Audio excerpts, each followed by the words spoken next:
And Yeah, even, okay. even just in this moment, I found another deep one. It's just, there's always more layers of the onion, right? So All right. Well, might we'll ever, come back to the interview part of it later. And I just want to okay. hear if you found a situation, let's see if we can help you find your innocence and other people can see how that works. 'Cause for me, that's the biggest thing that's happened in my life. I was so into beating myself up. And I was like 60 before I figured that out. I didn't think that I would ever learn how to not do that. So, all right. Yeah. So this time of year is the 5-year anniversary of the big event that blew up my career, my dream job that I was going to have forever. That when people said to me, "Oh, when you get your next job," and I just would internally roll my eyes because I was never going to have another job.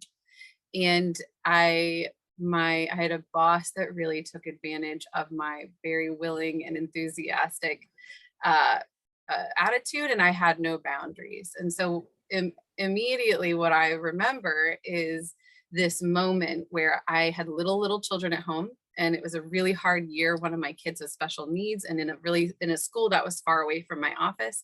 So we were just so stretched thin. I was working 80-hour weeks, and one day my toddler um, wanted to be cute and give me a snack, and he ran to the couch and pulled a little pack of fruit snacks that he had been stashing there because he wasn't sure if an adult, here I go, I'm gonna cry. He wasn't sure if an adult was always going to be available to give him a snack because we were working so much.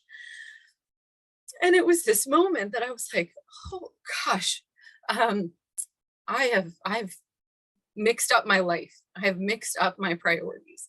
But I still had to finish the event. Like, this was literally a month before the event happened, and I still had to pull all this crazy working. So after all of the event was over, I was trying to be like, okay, I want to keep this job. I'm going to rebuild my boundaries. And I had a moment with my boss where I said, I have to leave at 4:30 to be with my son at his reading lesson tonight. And I didn't leave at 4:30. I just sat there as she continued talking. And I just, like, all of the guilt of everything that had been taking place kind of crystallized in that little Starbucks meeting that we were having. And so when you said, let yourself be breathed and think of that moment of regret, it was like, that was my moment to start taking my life back. And when I couldn't do it, I ended up quitting. And it just felt like I had betrayed my whole life vision. I thought I was going to be like CEO of that place someday. My team, that I had kind of like put myself in a position of protection between them and this boss character. And I just had to abandon ship because I couldn't stand up to her. Not for my kids, not for not for myself. And it just was like, just the regret of that. Can you still beat yourself up for that or not? Yeah. Are you beating yourself up for which? For abandoning your kids or for leaving the job? Yes. For not being, yeah. Yes. So I see, their designs. They see, I'm a web designer, a graphic designer. And so I see all of my work at that place kind of unravel. And I do feel a sense of guilt, a sense of like leaving my people behind. And, some of my friends are still there. And also, my kids and stuff too. Like they have gotten so good about not interrupting me while I'm working because of that time. Like, they were trained at that age. And so now, I'll work real late some nights, and it's good. I do a good job balancing my life now. So every now and then having a night where I just like work through dinner is okay. But I then feel all that heaviness come back. So I'm in a season where I'm working a lot more, and it's interesting how it's like echoing all the trauma from 5 years ago where I was just like so stressed, and also just watching myself destroy my life, Well, and So what's nice about this is when you find out what you were believing that caused you to act the way you did, you don't have to beat yourself up for it anymore. You could yeah, see you're doing the best you could, and you can also help out those beliefs so that you make different choices the next time around. yeah, It's just such a gift to be able to work through this. And also I feel for me that regret how was the main thing behind my indecisiveness, because it felt like if there's good outcome, or it'd be bad outcome. Either way, I would get in this place where I realized that the only reason I had trouble making a decision, it was because I was fearing my own regret hell.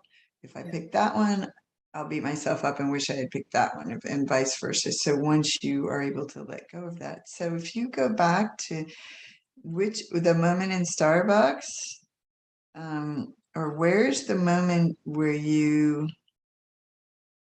know, that you actually regret, where you feel, I wish I had done that differently?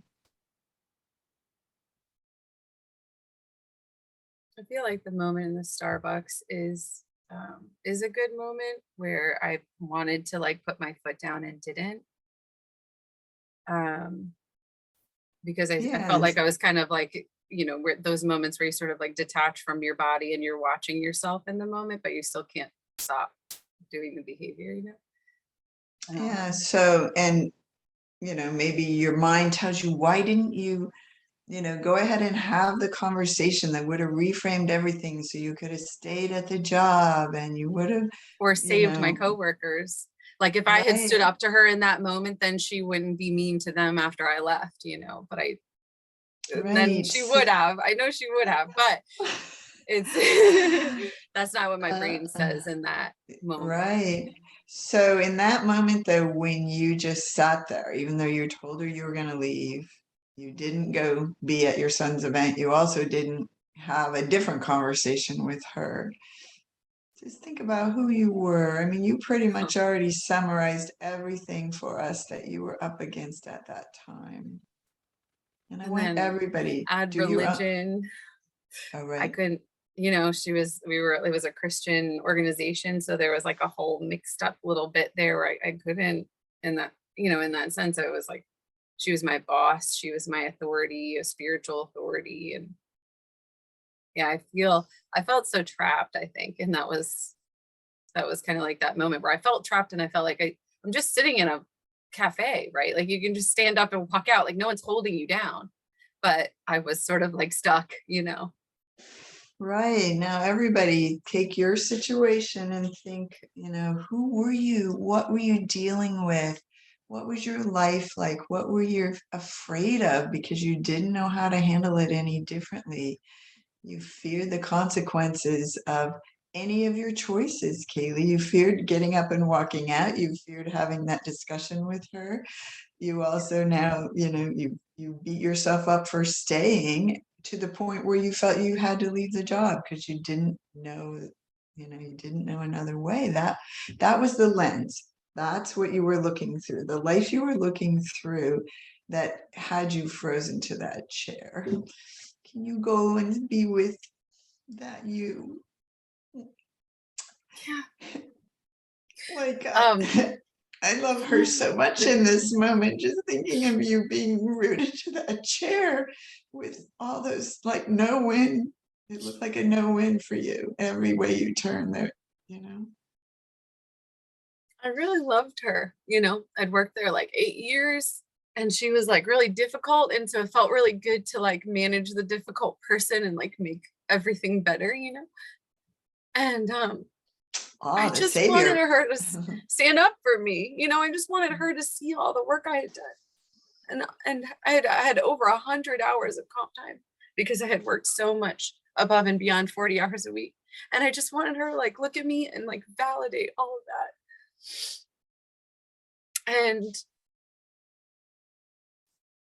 you know, giving that version of me a little bit of credit and grace, I had tried to stand up to her before and I had given her firm boundaries before. And I had experienced what would happen when I stood up to her, which, a lot of difficult people can be more difficult when you put down boundaries and you start to take back a little power. Um, Yeah, yeah, definitely. And so the kind of you got your worst case outcome. If you think, well, what was it that I feared sitting there? I feared that if I make this choice, I'll beat myself up for a blank. If I make that choice, there were no win because you had that regret hell thing going too, where you knew whatever I do here, I'm not going to let myself off the hook. So lots of times, so everybody, your fear thing for step 2, which I'm not going to switch into slides because I want to stay with Kaylee, but step 2 is, what am I fearing? Even now, do you still kind of get that kicked in the stomach feeling, wishing things had gone differently, I mean, or whatever feeling you get? um, I really wanted my kids to see me lean in a big way. And it felt, which they do, I know they do, but in that moment, I wanted them to see me lean in and do it all. Um, and it felt like I really had to choose my family over my career. And like there was like a fork in the road where it was like, oh, I can't do this. I can't do all the working and the family. Um, So is that part of what, I don't know, the regret part then? We have to whatever. pick a moment from which the regret comes up, because sometimes it'll look different now, whatever you regret about it now versus when you started to say, oh my God, I left that job. My heart is broken. In some Yeah. ways, I should have stayed. That word should have was just the thing that destroyed my life in some ways. So was there at least a part of you that said, I should Mhm. have figured out another way? I should have found a way to make that job work? Yeah, I should have never allowed my kids to get to that point. And also, if I had put boundaries down, I maybe could have stayed at that job. So it's like I should have,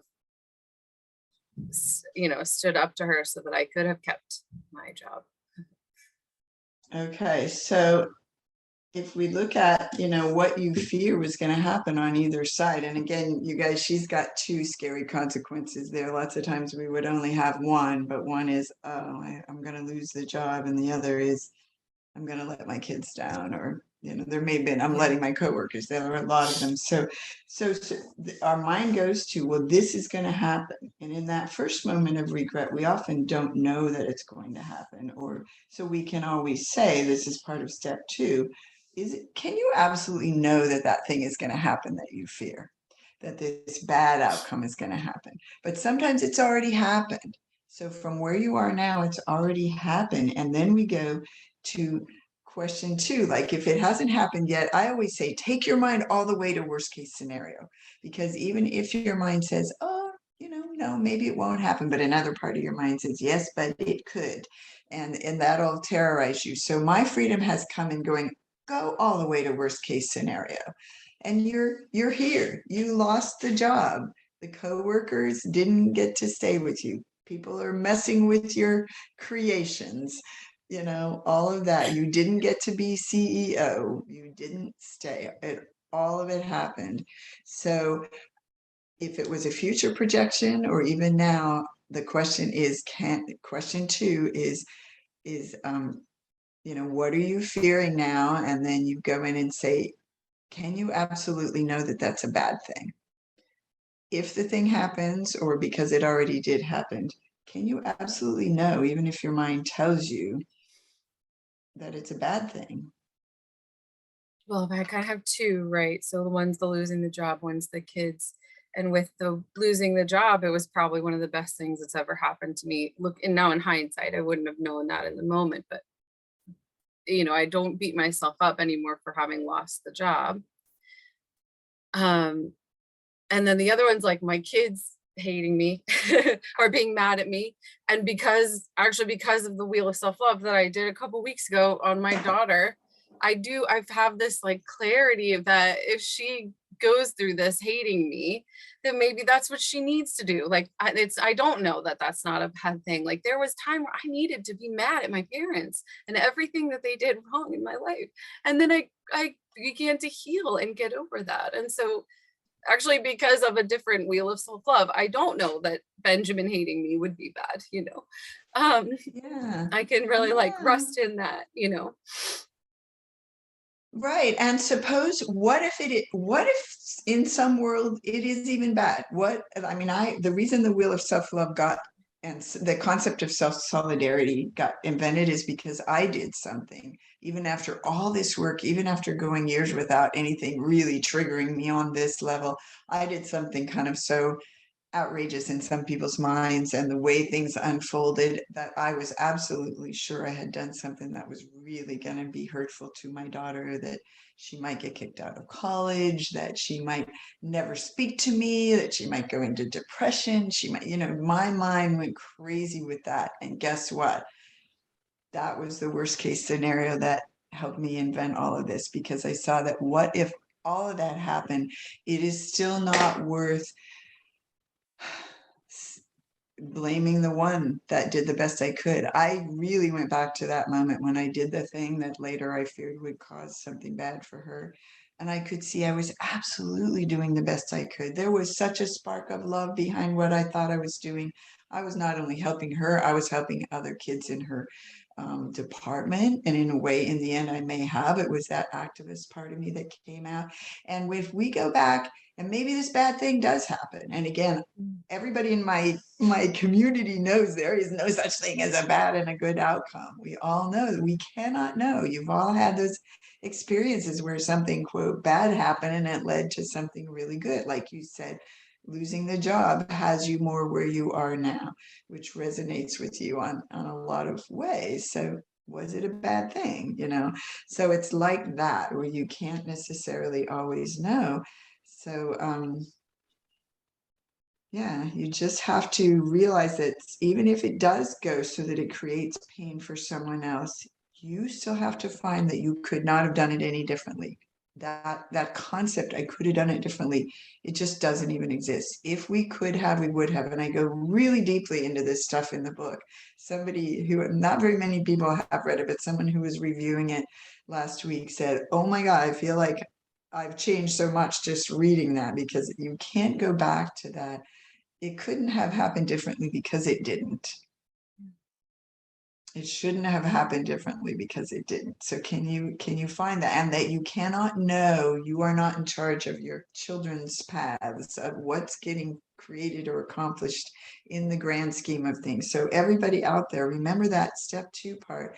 Whatever you fear, that's your monkey mind playing God, telling you, trying to predict the future. This is going to happen. This will be bad. It would be better if only I had. And that's the ego at play, when it has an advantage. When love is with whatever happens. Love loves the person in front of you as it is. Love loves you as you show up. So I'll let you reflect, Kaylee, on that. Yeah, Any- honestly, I think now that I've used the wheel of self-love and some much bigger and more painful regrets, that it even just in doing the meditation, it started to unravel all of these things in my brain, and just writing out what I was afraid was coming out of those decisions, what I was afraid the consequences still are in my life 5 years later. And I know, like, the consequences that are good are far, far more than they are bad. I can look at that moment and know that I was like really angry at myself for not walking out. And yet, like, on the other side, 5 years down the road, I know Benjamin's fine. I know, like, that I'm so glad that I left that job and that I'm not there anymore. I'm a completely different person than I was 5 years ago. Um, and I'm just, yeah, it's just really, it's just such a good process to be able to give love to that girl who was trying so hard, and yeah, no one seemed to see it. you know yeah, yeah, it's you're the my job to one. go back and see it. Yeah. Yeah, you're the hero you've been waiting for. You're the one that can say, I know everything I was up against. I know what I wanted. I know what I feared. And it's not just Wheel of Self-Love, you guys, it's everything. I often say it's not just your responsibility to be the curious, compassionate caretaker of you and your life. It's your sacred privilege. It's your most sacred privilege. Who else has been with you from the start? Who else can be there for you and know, your deepest secret, imposter phenomenon type things, and can say, you know what? You belong to me. I belong to you. Nothing you can ever do will drive me away. It's what we want to hear from our loved ones. So often inquiries go, what we want from them, I want them to accept me just as I am. I want them to love me just as I am. So when we do that for ourselves, And it usually is in the past, because when we beat ourselves up, it's something we already did. It can be in the present where you're looking in the mirror and you're going, I'm too fat, or why don't I, But this past one is such a, why I put in your thought types, or this sign language, P for powerlessness. Is just, you can't go back and change it, but you can go back and love yourself, who you were in that moment. I mean, we are still everyone we ever were all the way through from when we were a baby. You're still all those incarnations of you, and you can go back and go, hey, you always were okay. So the step 3, which again, I'll go back to the slides in a minute, is where okay, what would make us forgivable? And this one is really a big amorphous one. It's a little harder than, for example, if you had turned and yelled at your son on the couch when he brought you the little gummy things or whatever, that would have been an easy one to work, where we would have said, what was I believing and thinking and feeling when I did that? Like the mindset that was driving your behavior, and you don't have choices, because that is the mind, that's the worldview. What am I fearing now? I'm fearing that I've destroyed my son's mental health by yelling at him. You can find that. And then we say, well, can you absolutely know it's a bad thing? Can you absolutely know that's going to happen? Because each child in your family, 100 different children, would all take that in a different way. However you react to someone, whatever they react is still theirs, and you didn't really create it. It still comes out of their programming and their worldview. So you could say, well, I can't absolutely know it's a bad thing. My dad apologized to me. He was the coach of our swim team. He started this amazing swim team, and he would take off on his lunch break every day and come down. And he told me about 5 years ago that there was something he was really upset when one day he felt like I wanted something from him during swim team practice, and he didn't give it to me. He didn't say yes to it, and he felt bad. He was almost 90 when he told me that, and I don't even remember the thing happening. I do remember the time I wanted so much for him to take me fishing when he got home from work, and he was too tired, and I cried, and he took me anyway. And so then I was the one who felt bad about that for years. So I apologized to him about that one, and he didn't remember it either. So anyway, you can absolutely know that you damaged your son forever, even if you had yelled at him in that moment about the fruit. So that's why I was giving you guys an example of her situation is pretty complex. But I did harvest something about what you wanted from the others. So step 3 is, what do we want from others? You would want your son to say, well, that's okay, mommy. Or you want your son to happily go off playing and realize that whatever you were thinking wasn't so bad. Or you want, we want our spouses to come back and hold us and forget whatever we did that we thought was so bad, and not have to process everything so deeply, or whatever it is that we want. So everybody come up with, what would it be that others or life would give you that would allow you to know you are forgivable? You would have to know that your kids turned out good. You would have to get an even better job. What would it be that would kind of be proof that, okay, I did all right, things worked out? Can you think of any? I think in that moment I wanted Pam's approval. Like that's what would have made me, like if she said like, you did a good job and you need to choose your family, it's okay if you go. Okay, Or approval, appreciation, yeah, that would have been affirmation, nice. permission even. I think it Yeah. sounded like, that you Yeah. wanted even permission. Go ahead. Yes, you're right. You Yeah. should do it. So I love that. So that's what we need to give to ourselves. Even in that moment, you needed to give it to yourself. And if you had, you might not have stayed frozen to the chair, or you might have found a way to have the conversation with her, whether in that moment or at another time. I wanted her approval. So what you said earlier that I wrote down, I just wanted her to stand up for me. I wanted her to look at me and validate all I had been doing and all I was up against. I wrote down those Yeah. words. That's what I do a lot, you guys. When I'm coaching in groups or privately, I write the exact words, because when we turn those around, that gives you your prescription for peace and self-love. I want me to stand up for me right Yeah. in that moment. I said, Pam, I love you so much. I love working here. I see this job as being mine forever. And right now, I'm really inviting you to support me in being there for my son. I've got Yeah. 100 hours of comp time, and whatever. You couldn't do it. You were scared. You couldn't, Yeah. but that's kind of what it might look like. Look at me and validate all that I was doing. So those are your prescriptions. I always say, take out the middleman, find out what it is you want from all of them. I want them to forgive me. I want them to see my innocence and my good motives. I want them to turn out okay anyway, and give it to yourself. You know.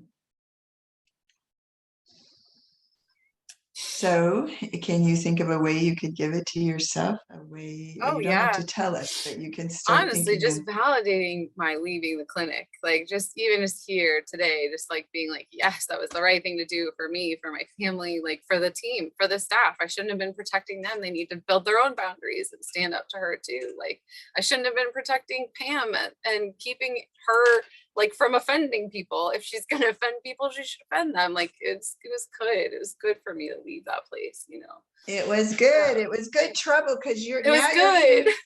It Now was you're good here trouble. getting in good trouble with I us, know. and I like it. helping people confront those demons. I, for one, am so thrilled that you found your path to being in our groups, to being in coaching, to helping us with your lovely graphic art talents and multi-talent.